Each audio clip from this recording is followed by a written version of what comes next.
অলপ দিনৰ আগতে ডক্টৰে ক'লে যে মোৰ পেট চিটি স্কেন কৰোৱাব লাগিব, কিন্তু এই মুহূৰ্তলৈকে মই নিজকে সাজু কৰিব পৰা নাই। মোৰ মনত বিভিন্ন ধৰণৰ চিন্তাই আৱৰি ধৰিছে। মোৰ মনত এক আচৰিত ধৰণৰ ভয় সোমাইছে। মানে মই আগতেও টেষ্ট কৰিছোঁ, যদিও ই অলপ বেলেগ। স্কেনৰ বিষয়ে আগতেতো শুনিছিলোঁ, কিন্তু স্কেন ৰুমৰ দুৱাৰদলি গৈ পালেই সকলো সলনি হৈ যায়। ৰুমটো দেখাত কিবা ছায়েন্স ফিকশ্যন ফিল্মৰ দৰে লাগিল। একদম ঠাণ্ডা, একদম চাফ চিকুণ। আৰু মেচিনটো মানে স্কেনাৰ কিমান যে ডাঙৰ, মই একো ধৰিবই পৰা নাই। ক'লৈ চাব লাগিব, কি কৰিব লাগিব। আৰু এই ঠেক সুৰংগটোৰ ফলত মোৰ বুকুখন কিহবাই হেঁচা মাৰি ধৰা যেন লাগিল। ভয় আৰু উশাহ নোপোৱা যেন অনুভৱ হ'ল। হাই, আপোনাৰ কি খবৰ? অলপ ভয় লাগিছে নহয়? হয়, আগতে মোৰ এই টেষ্ট কৰা হোৱা নাই। এইটোৰ কি যে বন্ধ পৰিৱেশ, আৰু মই ইয়াৰ কি প্ৰচিজাৰ তাকো নাজানো। কেনেকৈ যে মেনেজ কৰিম ভাবি পোৱা নাই। মই বুজি পাইছোঁ।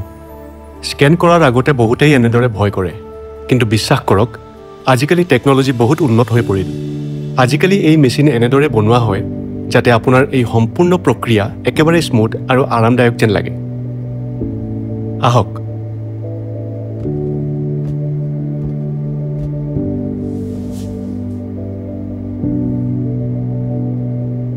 আপোনাৰ বাৰু কোনো এলাৰ্জি বা শৰীৰত কোনো মেটেল ইমপ্লেণ্টছ আছে নেকি? নাই, মোৰ কোনো এলাৰ্জি বা মেটেল ইমপ্লাণ্টছ নাই। কিন্তু মেটেল ইমপ্লাণ্টছ থকা ৰোগীয়ে স্কেন কৰাৰ সময়ত কিবা অসুবিধাত ভোগে নেকি? আজিকালি টেকন'লজিৰ ফলত যিকোনো বয়স, ছাইজ আৰু বেমাৰত ভোগা ৰোগীৰে স্কেন কৰা সম্ভৱ হৈ পৰিল, আনকি মেটেল ইমপ্লেণ্টছ থকা সকলৰো।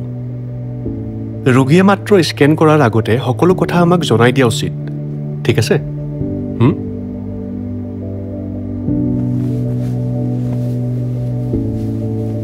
আজিকালি পেট চিটি স্কেনাৰ্ছ অকল খৰখুতীয়াকৈ নহয়, লগতে যিবোৰৰ বিষয়ে আপুনি আগতেই শুনিছিল চাগে, সেইবোৰতকৈ বহুত বেছি সঠিক পৰিণাম আগবঢ়ায়।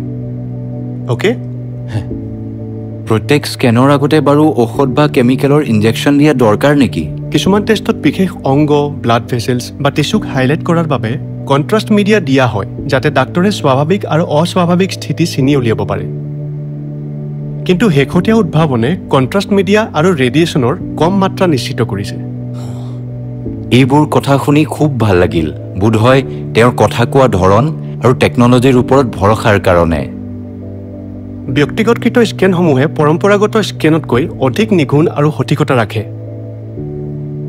নবীন প্ৰযুক্তিয়ে পৰম্পৰাগত স্কেনাৰৰ তুলনাত ৰোগী টেবুলৰ নিৰবিচ্ছিন্ন গতিৰ সৈতে চিত্ৰ আহৰণ সম্ভৱ কৰি তোলে। আৰু চিন্তা নকৰিব, মেচিনৰ উন্নত স্পীডৰ ফলত স্কেনত কম সময় লাগিব আৰু আপুনি সোনকালে যাব পাৰিব। তাতোতকৈও ডাঙৰ কথা, স্পীড বাঢ়ি যোৱাৰ স্বত্তেও স্কেনাৰ্ছে একেৰাহে হাই কোৱালিটি ইমেজ দিয়ে। এতিয়া মইতো আশা কৰাতকৈও বেছি স্বস্তি অনুভৱ কৰিছোঁ। ভিতৰৰ ঠাইখিনি এনেকৈ ডিজাইন কৰা হৈছে যাতে মই ফাণ্ডত পৰা যেন নালাগে আৰু ছফ্ট লাইটৰ ফলত সুৰংগত থকা যেন নালাগে। সকলো ঠিক আছে, আৰু মাত্ৰ অলপ সময়। আপোনাক কিবা লাগে যদি মোক নিশ্চিন্তভাৱে ক'ব।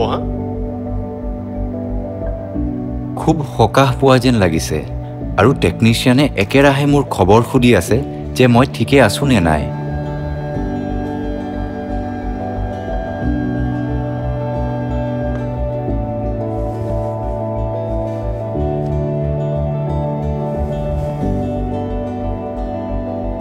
দেখিলে, ইমান টান নাছিলে নহয়নে? ভালকৈ হৈ গ'ল। যদিহে ৰোগীজন শান্ত হৈ ৰয়, তেন্তে টেকন'লজিৰ সহায়ত বেছি ভাল আৰু হাই কোৱালিটিৰ ইমেজিং পোৱা যায়, যাৰ ফলত ডাক্তৰে যথোচিত ৰোগ নিৰ্ণয় কৰিব পাৰে। মই ভাবোঁ আটাইতকৈ টান কাম হ'ল প্ৰথমবাৰ সেই ৰুমটোলৈ সোমাই যোৱাটো। ভিতৰলৈ গৈ টেকন'লজিৰ বিকাশৰ কথা জনাৰ পিছত মোৰ ভয় কমি গ'ল। অৱশেষত সকলোখিনি সোনকালে আৰু সহজতে হৈ গ'ল। আহক। বিশ্বাসেই নহয় কিমান সোনকালে সকলো হৈ গ'ল। সঁচা ক'বলৈ গ'লে মই যেনেকৈ ভাবিছিলোঁ তেনেকৈ একো নহ'ল। মই এনেই ভয় খাই আছিলোঁ, কিন্তু এয়া একদম ৰুটিন আছিল, এটা স্বাভাৱিক প্ৰক্ৰিয়াৰ অংশ। মই অতিকে সুখী যে মই ভয়ৰ সন্মুখীন হ'ব পাৰিলোঁ। মাত্ৰ প্ৰক্ৰিয়াটো বুজি ল'লেই হ'ল, কাৰণ তথ্য পাতি আছে মানে শান্তি আছে।